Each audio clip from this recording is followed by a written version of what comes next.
Are you asking me if I'm gay? Nah, man, nothing like that. I've known you too long to ask you something like that. I mean, and even if you were, it's none of my business. Are you?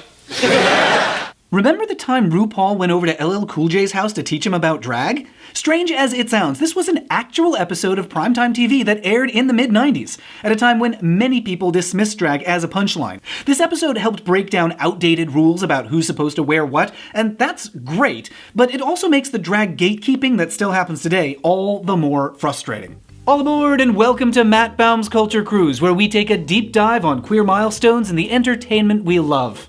This time we're looking at RuPaul's appearance on the show In the House, which came at a pivotal moment for TV depictions of drag and gender roles, a moment almost as pivotal as the one that we're living in right now. Culture Cruise is made possible by everyone who pledges their support on Patreon, folks like Jeremy Pond. Thanks, Jeremy. I couldn't make these videos without you. Head over to patreon.com/mattbaum to check out the rewards for backers. In the House was a family sitcom starring LL Cool J as Marion, a retired football player who rents out some rooms in his house to a single mom and her kids. On the episode Boys to Men to Women, Marion's friend Kevin comes to visit, and although audiences at the time might not have recognized him out of drag, Kevin is played by RuPaul. You can tell he's trying to fit in with straight people because he's wearing clothes that don't fit. The look this season is clothes that don't fit correctly. Kevin's visiting town after some travel in Europe. He clearly has something he wants to talk to Marion about, but he's being a little evasive. Actually, I've been considering a new career. That career, of course, is drag, but he's too nervous to come clean. Marion misunderstands what Kevin's trying to say and thinks he's talking about buying a nightclub instead of performing in them. But to be fair, Marion's also a little distracted right now. One of the other characters, Tiffany, needs his advice. She's reluctant to go out with a friend who just shaved her head. When we hang out together, people stare and make cracks. Just why can't she be like everyone else? Look, Tiffany, your friends are your friends. If you care about them, you live with the choices they make. Kevin overhears that exchange, and that gives him some encouragement. He lines up a gig for that night and is rehearsing in what he thought was an empty house when Marion's housemate Jackie makes a discovery.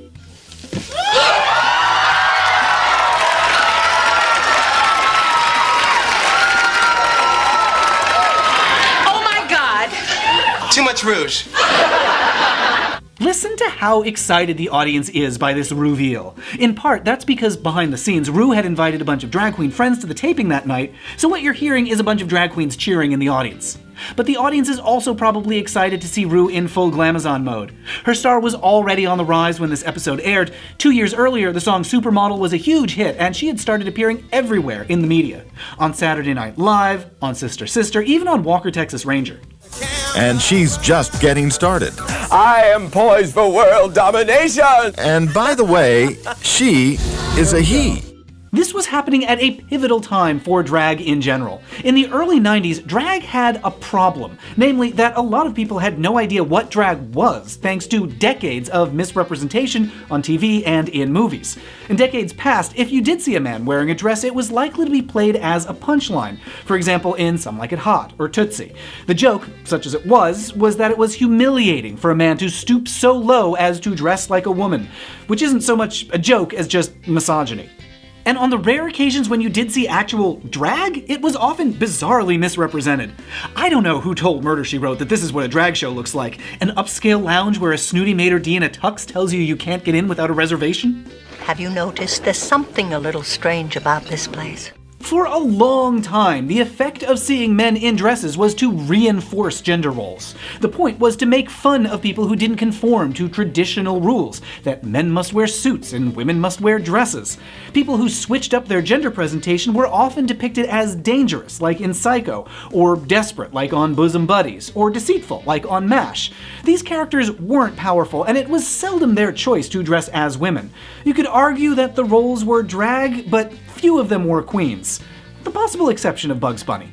Oh, Brunhilde, you're so far away. Yes, I know it. I can't help it. Now and then you'd get a more nuanced character like Beverly LaSalle on All in the Family.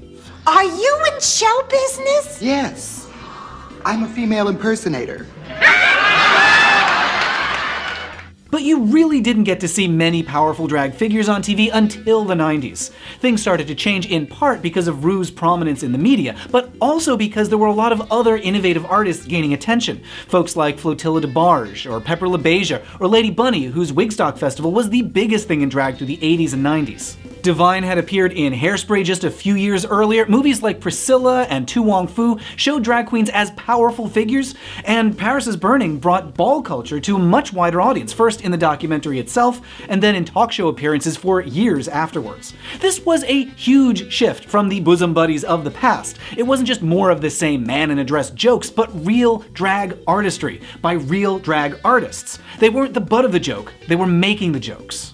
So that's the context in which Kevin reveals his new career. But when Marion finds out what's actually going on, he's upset and forces Kevin to defend himself. You know, I consider wearing a dress just part of my job, just like a cop wears a uniform. What cop? Cagney and Lacey? It's important to note that Marion's distress isn't about Kevin's sexuality. Any potential gay panic is quickly resolved. I'm straight. I knew that, man. You know, there are straight female impersonators, Marion. You could possibly read this as Kevin being closeted, but let's take him at his word, because he's right. There are straight drag queens, just as there are women who do drag, and drag kings, and non-binary performers. Playing with gender presentation is something that anyone can do. Marion accepts that Kevin's straight, but he's still not happy. His discomfort isn't about Kevin's sexuality, just his clothing, his presentation, the way he dresses. Marion's friends, on the other hand, don't have a problem at all. You look wonderful. Bye, Kevin. Ooh, killer shoes. Again, this response to a man in a dress is something new for television. Instead of cross-dressing reinforcing gender roles, now we're seeing that drag can actually be a source of personal empowerment. Why would you pick this for a job? Because it's fun. Because I'm my own boss, I get to travel, and let's face it, I look damn good. Eventually, Marion awkwardly says that he accepts Kevin, but he doesn't sound happy about it. And even the audience doesn't seem to know whether or not they should applaud. There is no issue. You're my friend. We're cool. Cool. You mean it? I mean, you're not just saying that? Kevin, please. I'm starting to feel like I'm really talking to a woman. Right? Kevin's planning to make his American stage debut that night at a club, and he expects Marion to be there to support him. But Marion can't bring himself to go. Well, Kevin is counting on you coming to the club tonight. I'm not going. That's Debbie Allen playing Marion's friend Jackie. In real life, Debbie's done a lot of work for LGBTQ equality and HIV awareness. She produced A Different World, which was one of the first shows to acknowledge AIDS. And her character calls Marion out as a hypocrite. Kevin's the same friend he always has been to you, whether he's wearing pants or a dress. And it's particularly hypocritical of Marion to drop Kevin as a friend after the advice he gave Tiffany. What was all that hype you were telling me about standing by your friends and accepting the choices they make? Marion, maybe you should think about taking some of your own advice. Marion is essentially shamed into coming to the show, and when he walks in, here's what he sees. Marion's obviously uncomfortable. He keeps his distance. When Kevin wants to pull someone up on stage from the audience, it's not Marion, but Marion's friend. He's still gonna need some time to process this whole thing, but at least he showed up. And afterwards, they have a talk. How do you walk in these things? It's not that hard. It might look like a pump, but it feels like a sneaker. That's a jokey reference to a commercial that was running on TV at the time.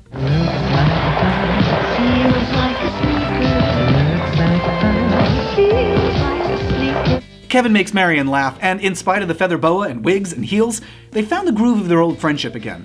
This last scene of the episode mirrors the first scene where we saw Kevin and Marion together. In both cases, they're hanging out as friends, joking around, but this time, instead of Kevin carrying a secret, they're having an honest conversation about how much they value each other. Well, hey, whatever works for you is your thing. Hey, listen, thanks for coming tonight. I didn't think you were gonna show for a minute there.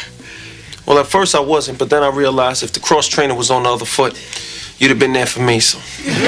When this episode aired, drag performers had their work cut out for them. Audiences had picked up a lot of bad representation over the years, so if drag queens wanted to be taken seriously, they had to overcome that stigma and show people what drag actually is. One sitcom, late night show, and police procedural at a time, Ru showed that breaking gender roles isn't a punchline. It's empowering. But it's also a little frustrating to look back at these roles. 20 years ago, Ru used her fame to dismantle the old-fashioned rules about how we're allowed to present ourselves. And that's great, but more recently, Ru's made negative comments about women doing drag and about drag performers who are trans. To the show's credit, Drag Race has more recently included trans women, but the fact that it was controversial and that it took this long is disappointing, especially in light of episodes like this where Ru takes pride in breaking down TV's outdated rules about gender presentation.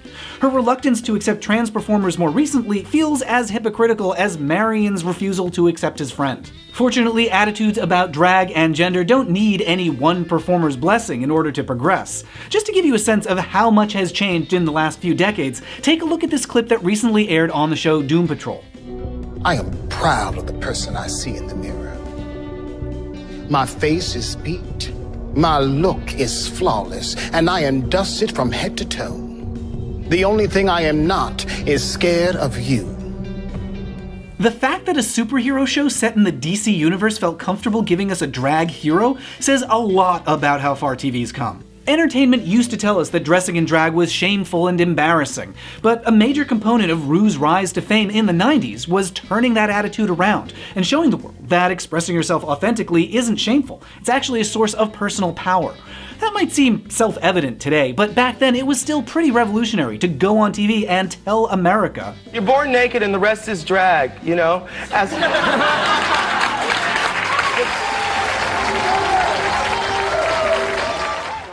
Land ho, we're pulling into port. Thanks for cruising along with us, and thanks to everyone who makes Culture Cruise possible with a pledge of support on Patreon. Folks like Jeremy Pond. Thanks, Jeremy. There's some lovely rewards for backers. Head over to patreon.com/mattbaum or click the link in the description to check out those perks. And now, if you'll excuse me. Oh, Ru, would you like to take this? And now, if you'll excuse me, I've got to go deal with a little boy who won't wash behind his ears. This time I get to be a matador.